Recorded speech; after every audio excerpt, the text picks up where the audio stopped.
Just ripped an enormous hole in the crotch of my jeans when I sat down, and now I'm probably gonna have to throw them away, and I'm fucking bitter about it.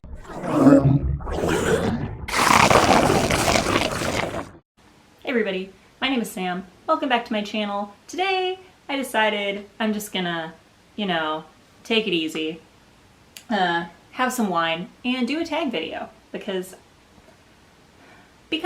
Just because. Today I'm going to be doing the drunk book tag, which was created several years ago at this point by Pages and Pens and Chelsea Dowling Reads. I will link both of the original videos in the description. I was not tagged by anyone. I have like several tags that I could do that people like actually tagged me in, but this is the one I want to do today, so it's the one I'm gonna do. All right, this is a 10-question tag. Let's get this party started. Let's have a beverage. Why not? First question. Wine coolers. You're 16 and you finally managed to sneak one of your mom's Smirnoff Ices. What is one of your most guilty pleasure reads? And first of all, I must say, I feel called out, although at age 16, I did not sneak one of my mom's Smirnoff Ices. She just let me have it, and it was the green apple flavor. Anyway, one of my most guilty pleasure reads. Okay, I'm just gonna say, I don't really believe in guilty pleasure reading. I think that you should like what you like and you shouldn't feel guilty or ashamed about it, no matter what that is. You know what, if you're reading, you're doing the thing. Good job, you. But I guess the closest thing to what most people would consider like a guilty pleasure read that I have are all of my old Hollywood, like showbiz books. I have a whole video about those from like over a year ago that I will link in the cards or the description if you guys want to check it out. But the one I have out right now is one that I am currently rereading, and that is Valley of the Dolls by Jacqueline Susann. Next I have beer. You made it to college and you're hosting your first kegger. Pick your favorite new adult or college-aged book. I don't read a ton of these just because like I'm in my 30s, so for me it's just not characters that I tend to relate to anymore. However, there is one series that I come back to periodically just to revisit, and that is the Scott Pilgrim series by Brian Lee O'Malley. These are like kind of a weird like magical realism comic series or like graphic novel series about this guy in his 20s who can't get his fucking life together. They're funny and they're weird as hell and they're just a really good time. So if you haven't read these, I definitely recommend them. Also, if you're just looking for a nice way to kill like 2 hours, the movie version with Michael Cera is pretty good. I mean, they did try to combine like all 6 volumes of the comic series into one movie, but like it's pretty solid. It's pretty well done. Question 3, tequila. You partied too hard last night and drank a little too much Jose Cuervo. That has definitely happened to me. What's a book that you never want to see again? If you watched my last video, you already know the answer to this, but I'll answer it for those of you who maybe didn't see that, and that is Sunstop 8 by Lou Fisher. Oh man, oh boy, this book is trash. It is fiery trash. It's so bad. I will link the review that I did, which was my last video, for your viewing pleasure. But yeah, this book is hot garbage. Question 4, beer bong. No thank you. What's a book that you read super fast? This is one I haven't talked about on my channel yet, actually, because it's going to be in my next recent reads video, which I don't feel like filming right now. But that is Stepsister by Jennifer Donnelly. I don't read a lot of YA, really, you've probably noticed, and I also don't read as much fantasy as maybe I could, just because like it's not the first thing I tend to gravitate toward. But this I actually got for free. This is an ARC that I was given when I purchased a different book from my local indie bookstore. But this is a Cinderella retelling, obviously, told from the perspective of one of the stepsisters, and it just like really grabbed my attention. There was just something about it. It was like kind of dark and kind of creepy, and it had a pretty hefty like feminist twist on the traditional Cinderella story, and it made the stepsisters real characters, and it was just really good. I read it in like 24 hours-ish. It was like 2 sittings, but it was like 1 day, and it was just really good, especially for a book that I didn't even like buy or intentionally attain. Talking real fast today. Question 5, spring break. Woo! Why did I do that? I don't know. You've thrown your inhibitions to the wind and you end up having a sexy night you will never forget. What is your favorite smutty read? I don't have a favorite smutty read. I don't read much romance at all. And the romance I do read tends to be pretty tame as far as like the smut goes. That's not intentional, it's just like not my thing. So I'm gonna pass on this one, and instead I'm just gonna take a drink.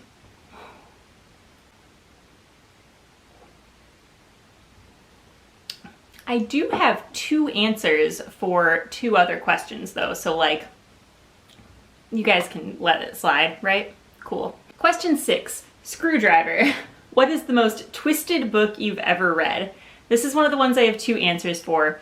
So first I am going to mention the book Snakes and Earrings by Hitomi Kanehara, which is a like dark, I guess it's a YA story, and it's like, I can't really describe it, but it involves a lot of like bodily mutilation and like all manner of just like weird, dark shit. It's just over 100 pages and it scarred me for life.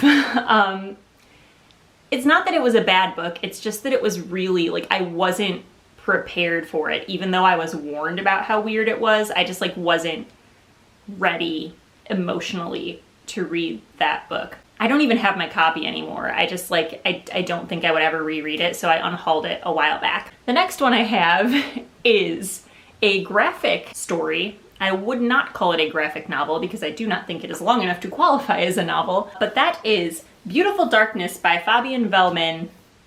Oh man, this book is fucking weird. It's another one that I can't really describe very well, but this was recommended to me by Jade from Jaded Reader because she read it and was like, this book was so weird, I think I loved it, you should read it, and that was enough for me. And I had a very similar reaction. Like, I wasn't even sure what I was reading, but it was just like weirdly beautiful and I loved it. I gave it 5 stars. Jade mentioned it in a recent video and she described it as like a kind of weird like fairy tale version of like Lord of the Flies, and that's pretty accurate if you're trying to just like give it the briefest of like synopses, but like really in order to understand anything about what goes on in this book, you have to just read it. Next I have Long Island Iced Tea, the melting pot of alcoholic beverages. What is one of your favorite diverse reads? I'm gonna say the entire series, but specifically the first book, The Long Way to a Small Angry Planet by Becky Chambers. A, because I can't go a video without mentioning it, and B, because this is one of the best like sci-fi allegories almost for real life. Like, there are humans in this, and then there are like 2 different kinds of humans. There are ones from the Exodus fleet, and then there are Martian humans who grew up on Mars. But other than that, there are just like, there's so many different like species of aliens in this, and they're meant to just represent like racial diversity. And there's even a lot of talk in this book about like different characters having like speciesist tendencies. There are a lot of words that are used that are like kind of stand-ins for known like racial slurs that we have now. But in addition to that, like the different species that are like definitely kind of there to represent race, there's also just like a ton of different sexual and gender identities in these books, and it's just like, I feel like no matter who you are, you can find a character to identify with in this series, and I feel like that says a lot. Next question. Sex on the Beach. A drink that is great in theory, but wasn't exactly all it was cracked up to be. What is a book that just didn't live up to the hype? Okay, fellow sci-fi nerds, you can crucify me for this one. Starship Troopers by Robert Heinlein. This is lauded as like one of the greatest science fiction books in history, and I can kind of see that, but I feel like it took me such a long time to read such a short book. This just felt like really disjointed because all the action was broken up with all of these like long political rants, and it was very, very heavily military, which like I expected going in, but for me, it didn't feel enough like a sci-fi, even though it is. I will say though, I fucking love the movie version of this story. They are, however, incredibly different. Next we have question 9, which is wine. You've gone through a rough breakup, so you park yourself in bed with your favorite bottle of wine, some ice cream, and a bucket for your tears. Name a book that made you cry out all of your feels. Oh, I mean, you've all heard me talk about The Outsiders and Flowers for Algernon. Those both make me sob every time I read them. But I have a more recent read that can answer this question, and that is The Martian by Andy Weir. That book fucked me up. I got so attached to Mark Watney, the character, and I was like edge of my seat, so worried about everything that was happening to him. I teared up multiple times. Oh my god, that book was so good. Like, I expected to like it.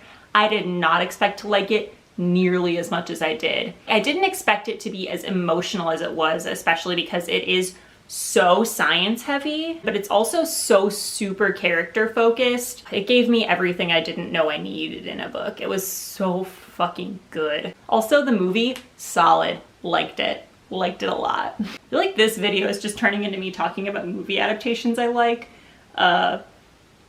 Sorry about it. And finally we have question 10, Strip Club.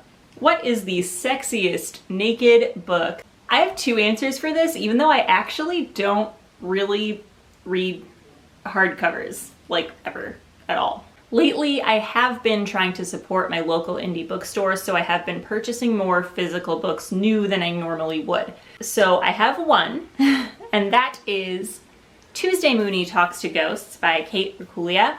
I think I pronounced that right. I probably didn't. But this, it looks really simple, and I'm not even sure if it'll really show on camera, but the hardcover is like this navy blue, and it's this like really cool embossed like textured thing, and it kind of reminds me of like an oil spill. And then in addition to that, I do have one other hardcover that doesn't have a dust jacket, which 10 out of 10 I approve of because I fucking hate dust jackets. I think they're stupid and pointless. So if we could just like make hardcovers pretty without them, then I would be way more likely to buy hardcover books. But this one I bought several years ago on a whim because of the cover, and that is Mort by Robert Repino, and the naked hardcover is just this like weird superhero cat, which is Mort. That's the character that the story's about.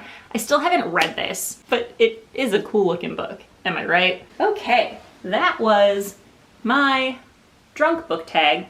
I'm not drunk. I just probably seem like it. It's cool. Anybody else who wants to do this, feel free. It's been out for a long time, so nobody probably wants to, but like, you could. That'd be dope. There'll be links and stuff abound. And have a great day, guys. Bye.